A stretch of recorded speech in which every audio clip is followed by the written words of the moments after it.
အားလုံးပဲမင်္ဂလာပါဗျအာကာယစီဒေတာနဲ့တကယ်ချင်းတို့ကိုပြန်လည်ပြီးတော့ကြိုဆိုလိုက်ပါတယ်ကျွန်တော်ရဲ့အခမဲ့ဗရဒန်အခြေခံတိခတ်နေရဆိုလို့ရှိရင်ကျွန်တော်သင်ပေးခဲ့တာ lesson 14လေးရောက်သွားပြီပေါ့နော်အခုတခါကျွန်တော်တို့ lesson 15လေးကိုပြန်သင်ရမှာဖြစ်တယ်ပေါ့နော်โอเคကျွန်တော်တို့ထုံးစံတိုင်းကျွန်တော်ပြောချင်တာကတော့ဗီဒီယိုပုတ်တိုင်းမှာကျွန်တော်ပြောခဲ့တဲ့လိုမျိုးပဲပေါ့နော်အခုမှဝင်ရောက်လေ့လာမယ့်တကယ်ချင်းတွေက lesson 1နေစပြီးတော့ဝင်ရောက်လေ့လာပေးပါဘာကြောင့်လဲဆိုလို့ရှိရင်ကျွန်တော်တို့ဒီ lesson 1ကိုလေ့လာပြီးမှ lesson 2ကိုကြည့်မယ်ပေါ့နော်။ဘာကြောင့်လဲဆိုနောက်ပိုင်းမှာခေါ်တွေတင်လာတာဖြစ်တဲ့အတွက်ကြောင့်မလို့ပေါ့နော်။ဟိုကျွန်တော်တို့ကလက်လေးကျင်ကန်လေးအရင်လောက်ရတယ်ပေါ့နော်။အတ္တမလေးတက်အောင်အရင်လောက်ရပါတယ်။အဲ့အတွက်ကြောင့်မလို့ကျွန်တော်တို့ကဒီလက်အတ္တမလေးတက်တဲ့လေးကျင်ကန်လေးလောက်ပါမှာခေါ်လေးခိုင်းတဲ့ခါကြလို့ရှိရင်ကျွန်တော်တို့ပို့ပြီးတော့လွယ်ကူသွားမှာဖြစ်တယ်ပေါ့နော်။ဒီလက်လေးကျင်ကန်လေးမလုပ်ဘဲနဲ့ခေါ်လေးကိုင်မယ်ဆိုလို့ရှိရင်ကျွန်တော်တို့ခက်ခဲတွေအများကြီးတွေ့နေတယ်ပေါ့နော်။နောက်ပိုင်းကျွန်တော်တို့စိတ်သက်တွေကြာပြီးတော့ခေတ္တမတီးကျင်စိတ်မရှိတော့အောင်ဖြစ်သွားနိုင်တယ်ပေါ့နော်။ဒါကြောင့်မလို့ကျွန်တော်ကဒီ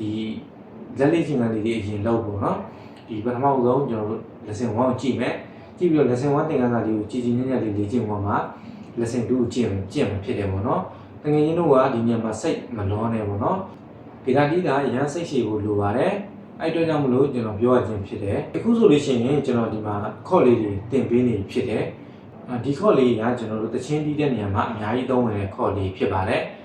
အဲ့အတွက်ကြောင့်မလို့ကျွန်တော်ဒီခေါ့လေးတွေကိုရွေးချယ်ပြီးတော့တင်ပေးခြင်းဖြစ်ပါတယ်ပေါ့နော်နောက်ပိုင်းကျလို့ရှိရင်ကျွန်တော်ခေါ်လေးတွေဆောင်းသွားပြီဆိုလို့ရှိရင်တချင်းလေးတွေ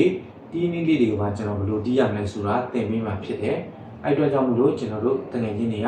ကစိတ်ရှိရှိလေးနဲ့လေ့ကျင့်ပြီးဖို့လိုရတယ်ပေါ့နော်အကယ်၍တငယ်ချင်းတို့က professional ကျကျတီးကျင်တယ်တက်ကျင်တယ်ဆိုလို့ရှိရင်တော့တကယ်ဆရာကြီးတွေစီမှာ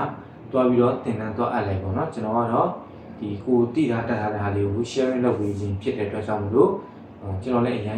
်တက်ကြွ professional ဆန်လေးဆရာကြီးတော့မဟုတ်ဘူးเนาะဒါပေမဲ့တကယ်ချင်းတို့ဟိုတင်တန်းနေတော့တဲ့ခါကြလို့ရှိရင်လည်းနောက်ပိုင်းမှာဒီခေါ်တွေနဲ့ဒီလက်ခတ်တွေနဲ့ပဲတီးရမှာဖြစ်တယ်ပေါ့เนาะအဲကြောင့်မို့ကျွန်တော်ကပတ်စံနေကုန်မှာဆိုလို့တကယ်ချင်းတွေလုပ်ပြရခြင်းဖြစ်တယ်ပေါ့เนาะโอเคဒါဆိုလို့ရှိရင်ကျွန်တော်တို့ဒီ lesson လေးအကြောင်းပြောရအောင်ကျွန်တော်ရှေ့မှာသင်ပေးခဲ့တာ lesson 14ထိရောက်သွားပြီပေါ့เนาะ lesson 14မှာကျွန်တော်သင်ပေးခဲ့တဲ့ခေါ်တွေက A ခေါ်လေးဖြစ်ပါတယ်lesson 14မှာကျွန်တော်သင်ပေးခဲ့တာ A ခေါ်လေးဖြစ်တယ်ပေါ့နော် A ခေါ်လေးကိုကျွန်တော်ဘယ်လိုပဲသင်ပေးခဲ့လဲ A ခေါ်လေးကိုကျွန်တော်ဒီလက်ကကျွန်တော်ဒီဘယ်ဘက်လက်ကပဲပေါ့နော်လွတ်လိုက်ကန်လိုက်လွတ်လိုက်ကန်လိုက်လက်လေးတွေမှတ်မိအောင်လို့ကျွန်တော်လုပ်ခိုင်းခဲ့တယ်ပေါ့နော်အခုလောက်ဆိုလို့ရှိရင်ငယ်ချင်းတွေဒီလက်လေးတွေမှတ်မိပြီးတော့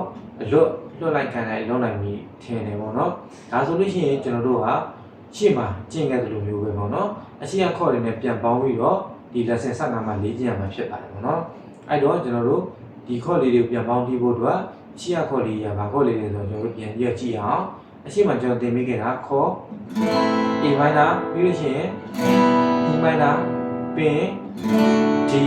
ပြီးလို့ရှိရင် G ပြီးလို့ရှိရင် C ပေါ့နော်ဒီခေါ်လေးတွေဖြစ်ပါတယ်ပြီးရင်ကျွန်တော် lesson 14မှာထပ်သင်ခဲ့တာ A ခေါ်လေးဖြစ်တယ်ပေါ့နော်ဒါလည်းဆိုလို့ရှိရင်ကျွန်တော်သင်ပေးခဲ့တာခေါ်6ခုရှိပါပြီပေါ့နော် A minor E minor C D G A ဒီခေါ်လေးတွေဖြစ်တယ်ပေါ့နော်ဒီခေါ်လေးတွေကအရန်အောင်သုံးဝင်တဲ့ခေါ်လေးဖြစ်တယ်ပေါ့နော်တချင်းတွေမှာအများကြီးတိခတ်ပြီးတော့နောက်ပိုင်းအသုံးပြုရမယ့်ခေါ်လေးဖြစ်ပါတယ်အဲ့အတွက်ကြောင့်မလို့ကျွန်တော်ဒီခေါ်လေးတွေရွေးပြီးတော့သင်ပေးရခြင်းဖြစ်ပါတယ်โอเคဒါဆိုလို့ရှိရင်ကျွန်တော်တို့ကဒီရှေ့မှာသင်ခဲ့တဲ့ခေါ်လေးတွေနဲ့အခုထပ်သင်တဲ့ကျွန်တော်တို့ lesson 14မှာသင်ခဲ့တဲ့ A ခေါ်နဲ့ပြန်ပေါင်းပြီးတော့ကျွန်တော်ဖိုးတိုင်းနဲ့ဒီ down လေးတွေပဲ၄ချက်တီးကြည့်အောင်တီးပြီးတော့ဒီခေါ့လေးရွှေ့ပြောင်းလုပ်မှာဖြစ်ပါတယ်။ဘာကြောင့်လုပ်ရလဲဆိုလို့ရှိရင်ကျွန်တော်တို့ဒီတချင်းတီးတဲ့ခါကြလို့ရှိရင်เนาะဒီခေါ့လေးရွှေ့ပြောင်းမှာတကယ်ချင်းဒီလက်တွေကအကုန်လုံးမှတ်မိသွားအောင်လို့ပေါ့เนาะအလုံးမှတ်မိနေအောင်ဒီလေးချင်းကနေလုပ်ချင်းဖြစ်ပါတယ်။ Okay ဒါဆိုလို့ရှိရင်ပြန်ပြီးတော့တီးကြည့်အောင် A minor လေးစတီးမယ်။တော့ဖိုးတိုင်းနဲ့ဒီ၄ချက်တီးမယ်ပေါ့เนาะတကယ်ချင်းတို့ကစပြီးတော့လေ့ကျင့်မယ်ဆိုလို့ရှိရင်အနည်းဆုံးလေးစပြီးတော့လေ့ကျင့်ပေါ့နော်နောက်ပိုင်းကျမှကျွန်တော်စိတ်ရှိရှိနဲ့လေ့ကျင့်ပြီးတော့မှဒီပြည့်နဲ့မြန်လာမှာဖြစ်ပါတယ်ကလေးကโอเคဒါဆိုလို့ရှိရင်စပြီးတီးကြအောင် A minor နဲ့စတီးမယ် 1 2 3 4 C 1 2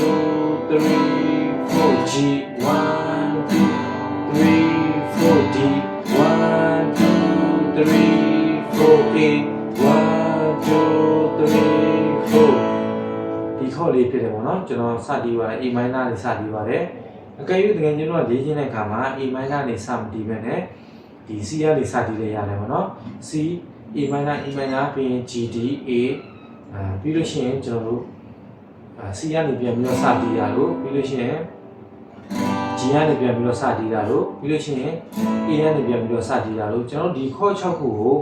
ဒီပတ်ချလဲပေါ့နော်ကျွန်တော်တို့လေ့ကျင့်တာပို့ပြီးတော့ကောင်းတယ်ပေါ့နော်ကျွန်တော်ဟိုဘက်ကနေလှည့်ပြောင်းတီးလိုက်ဒီဘက်ကနေလှည့်ပြီးတီးလိုက်အဲ့လိုမျိုးတီးတာပို့ပြီးတော့ကောင်းတယ်ဘာဖြစ်လို့ဆိုတော့ဒီသချင်းထဲမှာကျွန်တော်ကဒီ A minor နေစပြီးတော့သင်ပေးလိုက်တယ်ပေါ့နော်သချင်းထဲမှာကျတော့ကျွန်တော် C ကနေလည်းလာကြပါမယ်ပြီးရင် G ကနေလည်းလာကြလာမယ်ပေါ့နော်အဲ့အတွက်ကြောင့်မလို့ကျွန်တော်ကဒီခေါ်တွေကိုအကုန်လုံးပေါ့နော်လှည့်ပတ်ပြီးတော့တော့တီးခိုင်းခြင်းဖြစ်တယ်ပေါ့နော်ဒါမှကျွန်တော်တို့ကဒီအောက်သက်ကြီးမှာဖြစ်တယ်ပေါ့နော်အဲ့တော့ကျွန်တော်တို့ဗာသချင်းလာတာပြီးလို့ရှိရင်ဒီလက်တွေကကျွန်တော်တို့ခေါ်ရွှေ့တဲ့ခါကျမှလွယ်ကူနေမှာဖြစ်ပါတယ်ပေါ့နော်โอเคဒီ lesson 15ရဲ့သင်ခန်းစာလေးကကျွန်တော်တို့ဒီ lesson လေးဖြစ်တယ်ပေါ့နော်ကျွန်တော်တို့ခေါ်တွေကိုခေါ်6ခုကိုကျွန်တော်တို့အကုန်လုံး round ပြီးတော့တီးမယ်မှုန်ထောက်ပြီးတော့ကျွန်တော်တို့အကုန်လုံးကိုတီးမှာဖြစ်ပါတယ်ပေါ့နော်ကျွန်တော်တို့အောက်သက်ကြည်တာမှာနောက်ပိုင်းတစ်ချင်းဒီပို့ပြီးတော့လွယ်ကူမှာဖြစ်တယ်ပေါ့နော်တကယ်ချင်းတွေကဒီခေါ်တွေကိုအခုလေ့ကျင့်နေလို့ဟိုစိတ်ရှည်နဲ့လေ့ကျင့်ပေါ့နော်အားမငယ်နဲ့ပေါ့နောက်ပိုင်းကျလို့ရှိရင်ကျွန်တော်ဒီခေါ်လေးစုံသွားလို့ရှိရင်တချင်းလေးတီးနည်းလေးပါကျွန်တော်သင်ပြပေးမှာဖြစ်ပါတယ်လက်ခတ်ကတော့ခဏလောက်နေဘူးပေါ့နော်ကျွန်တော်ဒီခေါ်လေးတွေရင်တင်ပေးတာ